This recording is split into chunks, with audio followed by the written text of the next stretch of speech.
Welcome to my channel learn and listen. আজকে যে টপিকটি আমি রেখেছি আপনাদের জন্য, ডিকম্পোজিশনস।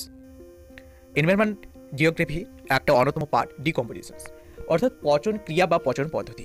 এই সমস্ত বিষয় নিয়েই আজকের আলোচনা।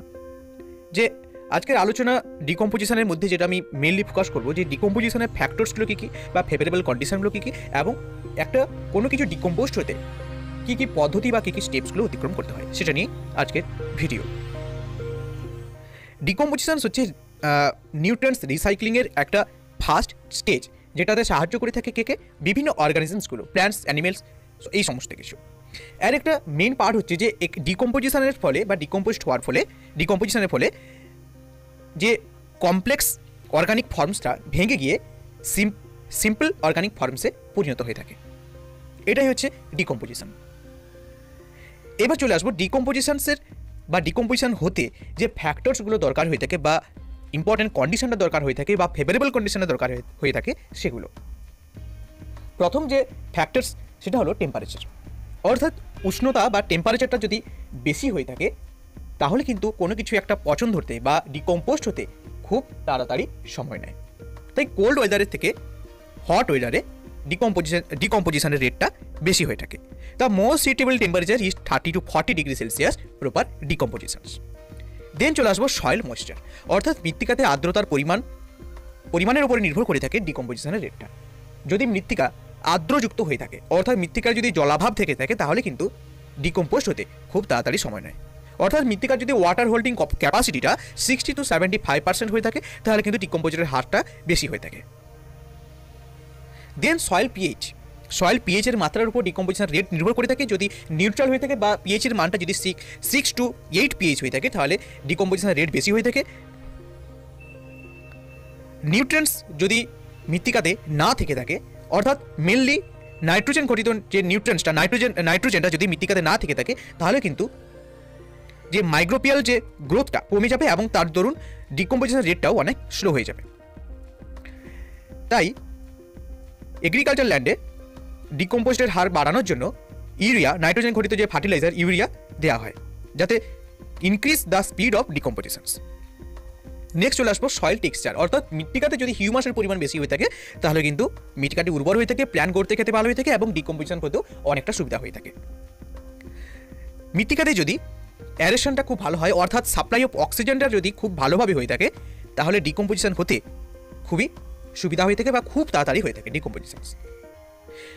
নেক্সট, যদি প্ল্যান্টসটা জুসি প্ল্যান্ট হয়ে থাকে বা প্ল্যান্টসটা যদি ইয়ং প্ল্যান্টস হয়ে থাকে, তাহলে কিন্তু ডিকম্পোজিশনটা খুব বেশি এবং তাড়াতাড়ি হয়ে থাকে।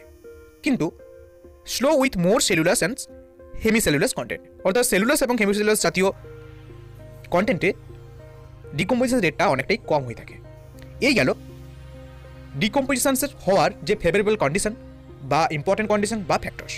নেক্সট আমরা চলে আসবো যে প্রসেসটা কী, অর্থাৎ একটা ডিকম্পোস্ট হতে, কোনো কিছু একটা ডিকম্পোস্ট হতে কী কী স্টেপ তাকে অতিক্রম করতে হয়। মেনলি 5টা স্টেপ রয়েছে, যেগুলোর পর একটা কিছু জিনিস বা যেগুলোর দ্বারা কোনো জিনিস ডিকম্পোস্ট হয়ে থাকে। প্রসেসটা একটু আমরা জানবো যে death and decompositions are an essential part of life cycles on the earth. In order to permit a successful continuous of life and growth of new plants and animals, older species must die and decompose. This process provides essential nutrients for plants and also for the growth and development of new organisms. অর্থাৎ যে cycle বলা হয়েছে, যে একটা নতুন প্রজাতি জন্ম হওয়ার পর সেটি বৃদ্ধ হলো বা তার বয়স হলো, দেন সেটা মারা গেল, ডিকম্পোস্ট হলো, আবার পুনরায় একটা নতুন প্রজাতির জন্ম হলো। একটা সাইকেল আছে। এই সাইকেলের একদম যে লাস্টে, যেখানে মারা যাওয়ার পর যে ডিকম্পোস্ট হচ্ছে, এটাই হচ্ছে ডিকম্পোজিশন প্রসেসটা। এই প্রসেসটাই আমরা জানবো যে কী কী পদ্ধতিতে একটি জিনিস ডিকম্পোস্ট হয়ে যায়। 1 নম্বর যে ফ্র্যাগমেন্টেশন, অর্থাৎ ভেঙে যাওয়াটা। It is the initial stage of decompositions. Fragmentation means the breakdown of detritus into smaller places by the ডেট্রিফোর্সের দ্বারা যখন ডেট্রিটাসগুলো ব্রেকডাউন হয়ে যাচ্ছে বা ভেঙে যাচ্ছে, অর্থাৎ কমপ্লেক্স থেকে সিম্পলে পরিণত হচ্ছে, তখন সেটাকে বলা যায় ফ্র্যাগমেন্টেশন। এখানে ডেট্রিটাস বলতে বোঝানো হয়েছে অর্ধবিজিত যে জীব দেহাবশেষ বা মৃত দেহাবশেষ সেটাকে, এবং ডেট্রিপোর্স বলতে বোঝানো হয়েছে কেঁচো বা কোনো ছোটো পোকা বা কোনো ব্যাকটেরিয়া, এইসব জিনিসগুলোকে বোঝানো হয়েছে যেগুলোর দ্বারা ডেট্রিটাসটা ভেঙে যাচ্ছে, এটাকে বোঝানো হয়েছে। দেন চলে আসবো লিচিং, যে ফ্র্যাগমেন্টেড যে পার্টিকেলসগুলো এগুলো হচ্ছে ওয়াটার সলিউবল নিউট্রিয়েন্টস দ্বারা আবদ্ধ থাকে, এবং এই নিউট্রিয়েন্টসগুলো যখন জল থেকে সিপ হয়ে যায়, অর্থাৎ সিপ হয়ে মাটিতে চলে আসে, এই যে প্রক্রিয়াটাকেই বলা হচ্ছে লিচিং প্রক্রিয়া। চুয়ানো যে পদ্ধতিটা, এটাই হচ্ছে লিচিং প্রক্রিয়া। দেন চলে আসবো ক্যাটাবলিজম। ক্যাটাবলিজম মানে মেন ফ্যাক্ট যেটা হচ্ছে কমপ্লেক্স ম্যাটেরিয়ালটা ব্রেকডাউন হয়ে যাচ্ছে, ইন্টু কিসে পরিণত হচ্ছে, স্মলার পার্টিকেলসে পরিণত হচ্ছে, এটাই হচ্ছে ক্যাটাবলিজম। এবং এখানে নিউট্রিয়েন্টসটা রিমুভ হয়ে যাচ্ছে। It is time to convert the detritus into simply inorganic compounds. This process is carried out by various fungal and bacterial enzymes by the process of catabolism. মানে বিভিন্ন এখানে ফাঙ্গাল এবং ব্যাকটেরিয়া এনজাইমের দ্বারা এই সমস্ত প্রসেসটা হয়ে থাকে। দেন হিউমিফিকেশন, যেটা একটা প্রসেস বলা যেতে পারে ডিকম্পোজিশন হওয়ার। মৃত্তিকাতে যে গাঢ় কালো রঙের যে স্তর পাওয়া যায় সেটাই হচ্ছে হিউমাস। এটা এতটাই উর্বর হয়ে থাকে যেখানে একটা প্ল্যান্ট গ্রোথ করতে খুবই সহজ হয়ে থাকে, এবং এখানে নিউট্রিয়েন্টসের পরিমাণটা অনেকটা বেশি হয়ে থাকে, হাই ফার্টিলিটি হয়ে থাকে সয়েল। এটা হচ্ছে হিউমিফিকেশন প্রক্রিয়া ডিকম্পোজড হয়ে থাকে। দেন চলে আসবো মিনারেলাইজেশন। মিনারেলাইজেশনটা বলছে একটা ফাইনাল স্টেপ ডিকম্পোজিশনের, যেখানে হিউমাসটা রিলিজ হয়ে থাকে, humus to release inorganic nutrients, release হয়ে থাকে ইনঅর্গানিক সাবস্টেন্সগুলো, যেখানে নন মিনারেলস অ্যান্ড মিনারেলস থাকে, অর্থাৎ CO2 H2O রিলিজ হয়ে থাকে, অ্যান্ড মিনারেলস বলতে ক্যালসিয়াম, ম্যাগনেসিয়াম অ্যাটসেট্রা এগুলো রিলিজড হয়ে থাকে। এই 5টা প্রসেসের দ্বারা সম্পূর্ণ ডিকম্পোজিশন পদ্ধতিটি সমাপ্ত হয়ে থাকে। এবং তার আগে বললাম ফ্যাক্টরসগুলো, ইম্পর্টেন্ট ফ্যাক্টরসগুলো বললাম। আরেকবার আমি রিভাইজ করে দিতে চাই যে ইম্পর্টেন্ট ফ্যাক্টরগুলোর মধ্যে আছে টেম্পারেচার, যেখানে 30 to 40 ডিগ্রি সেলসিয়াস প্রপার ডিকম্পোজিশনের জন্য উপযুক্ত তাপমাত্রা একটা।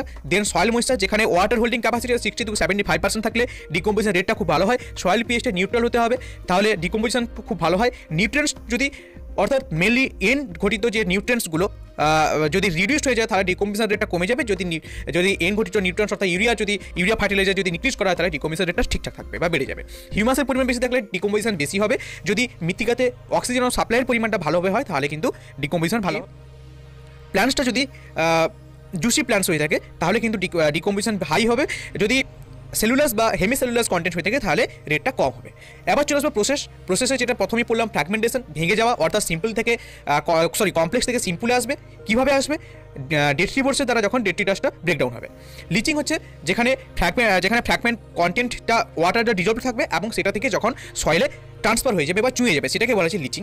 নেক্সট চলে আসবে ক্যাটাবলিজম, যেখানে ব্রেকডাউন হয়ে যাচ্ছে কমপ্লেক্স ম্যাটেরিয়ালটা কিসে, সিম্পল ম্যাটেরিয়ালে, এবং নিউট্রিয়েন্টসটা রিমুভ হয়ে যাচ্ছে।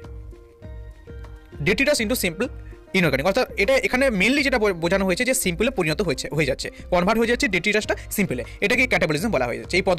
এই পদ্ধতিতে সাহায্য করে থাকে ফাঙ্গাল এবং ব্যাকটেরিয়াল এনজাইমগুলো, এটাকে বলা হচ্ছে ক্যাটাবলিজম।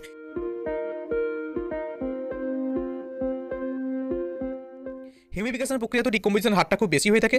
যে মৃত্তিকাতে যে একটা কালো ডার্ক স্তর লক্ষ্য করা যায় সেটাই হচ্ছে হিউমাস। এই হিউমাস যত বেশি থাকবে মৃত্তিকার ফার্টিলিটি তত বেশি হবে এবং এখানে নিউট্রিয়েন্টসের পরিমাণটা বেশি থাকবে।